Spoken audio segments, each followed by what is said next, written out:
ক্লাবৰ আজি ১৭ সংখ্যক প্ৰতিষ্ঠা দিৱসৰ মুকলি সভাৰ মাননীয় সভাপতি মহোদয়, আমাৰ এই অধিৱেশনলৈ মুখ্য অতিথি হিচাপে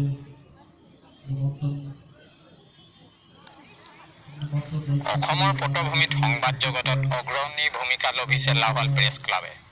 আজি ১৭তম প্ৰতিষ্ঠা দিৱসত ৰূপায়ণ আকৰ্ষণীয় কাৰ্যসূচী। ডিব্ৰুগড় জিলাৰ লাহোৱালত প্ৰতিষ্ঠা লভা লাহোৱাল প্ৰেছ ক্লাবৰ আজি প্ৰতিষ্ঠা দিৱসত শ্বহীদ তৰ্পণ আৰু ক্লাবৰ পতাকা উত্তোলনেৰে দিৱসৰ দিনজোৰা কাৰ্যসূচীৰ পাতনি মেলা হয়। লাহোৱালৰ জাপিসেউজীয়াবাসীৰ আৰু অঞ্চলটোৰ বান্ধৈ কৃষি পামৰ কৰ্মকৰ্তাৰ পূৰ্ণ সহযোগত অনুষ্ঠিত হৈ যোৱা ক্লাবৰ প্ৰতিষ্ঠা দিৱসৰ প্ৰস্তুত কৰি উলিওৱা কাৰ্যসূচী অনুসৰি বৃক্ষৰোপণ, চিত্ৰাংকন আৰু মুকলি কুইজ আৰু বিয়লিৰ ভাগলৈ মুকলি সভা সামৰি লোৱা হয়। ডক্টৰ দিলীপ বৰঠাকুৰ ছাৰ আৰু আজি লাহোৱাল প্ৰেছ ক্লাবৰ হৈ বিশেষভাৱে সম্বোধনা জনাবৰ বাবে আমি নিমন্ত্ৰণ কৰি অনা বিশিষ্ট বাহিবাদক অচিনী শইকীয়া ডাঙৰীয়া, লাহোৱাল প্ৰেছ ক্লাবৰ প্ৰতিষ্ঠাপক সভাপতি ভূষণজ্যোতি সন্দিকৈ ডাঙৰীয়া, বৰ্তমানৰ উপদেষ্টা যাদৱ গগৈ ডাঙৰীয়া, দীপজয় শইকীয়া ডাঙৰীয়া আৰু লাহোৱাল প্ৰেছ ক্লাবৰ লগত ওতঃপ্ৰোতভাৱে জড়িত থকা প্ৰেছ ক্লাবৰ সমূহ সাংবাদিক তথা সংবাদদাতাসকল আৰু লাহোৱাল প্ৰেছ ক্লাবৰ ১৭ সংখ্যক প্ৰতিষ্ঠা দিৱসৰ আয়োজনৰ বাবে দায়িত্ব লোৱা জাপিসেউজীয়াবাসী সমূহ ৰাইজ, উদযাপন সমিতিৰ কাৰ্যকৰী সভাপতি, সম্পাদককে ধৰি সমূহ বিষয়ববীয়া আৰু উপস্থিত সমূহ ৰাইজ। ২০০৩ চনত আজিৰ দিনটোতে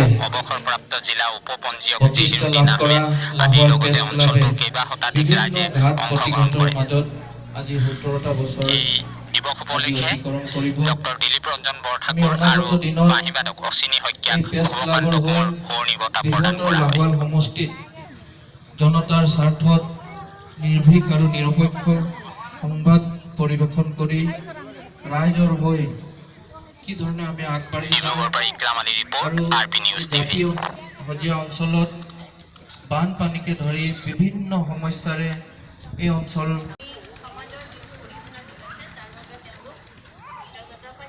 আৰু ভাবো আগলৈও তেওঁলোকে স্পষ্টবাদিতাৰে কোনো ভয়ৰ সন্মুখীন নোহোৱাকে কোনো ধৰণৰ শংকা পৰিহাৰ কৰি যেন আগবাঢ়ি যায়, মই তাকে কামনা কৰিলোঁ। আৰু সকলোলৈ মোৰ শুভবাৰ্তা জনাইছোঁ, তেওঁলোকে যাতে নিজৰ কৰ্তব্যত সকলোকে নিজেও আগবাঢ়ি যায় আৰু সমাজক, দেশক, জাতিক আগবঢ়াই যাবলৈ সহায় কৰে।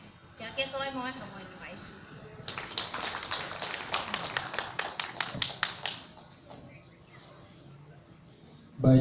লাহোৱাল প্ৰেছ ক্লাবৰ আজি ১৭ সংখ্যক প্ৰতিষ্ঠা দিৱস।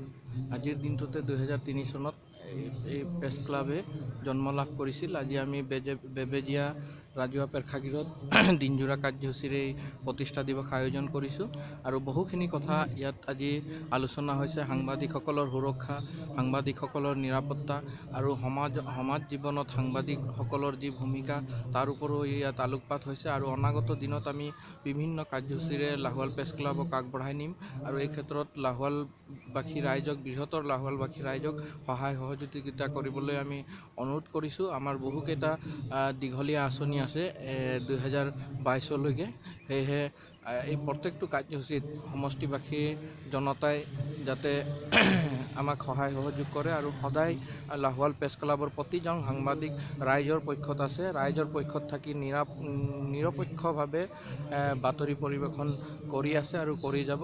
ৰাইজৰ প্ৰত্যেকটো সমস্যাত সাংবাদিকসকলক সংযোগ কৰিবলৈ আমি বৃহত্তৰ লাহোৱালবাসী ৰাইজক আহ্বান জনাইছোঁ।